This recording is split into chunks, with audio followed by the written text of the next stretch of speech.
signs na nai-scam ka na. Minsan, hindi ka kaagad naluloko sa umpisa. Pinapaniwala ka muna. Pinapakilig, pinapaasa, pinaparamdam na special ka. Tapos, bago mo mamalayan, ubos na ang pera mo. Ubos na ang tiwala mo. Ubos na ang peace of mind mo.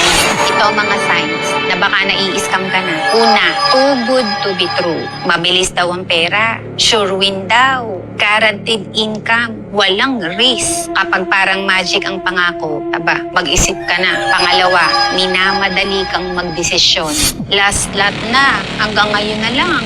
Sayang ang opportunity. Kasi ang scammer, ayaw kanyang bigyan ng oras mag-isip. Pangatlo, ayaw magbigay ng malinaw na detalye. Kapag tanong ka ng tanong, naiinis yan sila. Walang legal papers. Walang malinaw na explanation. Puro hype lang. Pang-apat, ginagamit ang emosyon mo para mapasunod ka.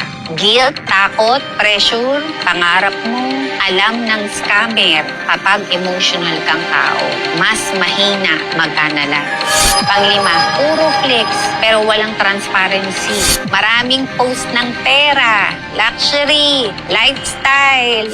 Walang malinaw na produkto, sistema o totoong foundation. At pang-anim, pinapaniwala ka na ikaw ang problema kapag nagdududa ka. Kapag sinabi nila na negative thinker ka kasi, mahina mindset mo.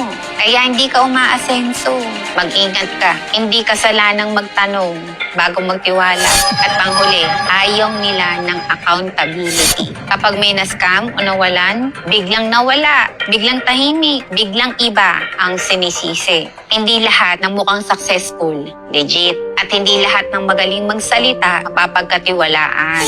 Kaya wag mong hayaan na desperation, greed o emotion ang magdedesisyon para sa'yo. Ang scam, hindi nagsisimula sa pagkuha ng pera mo. Nagsisimula yan sa pagkuha ng tiwala mo. Kaya matuto kang mag-isip bago magpaloko.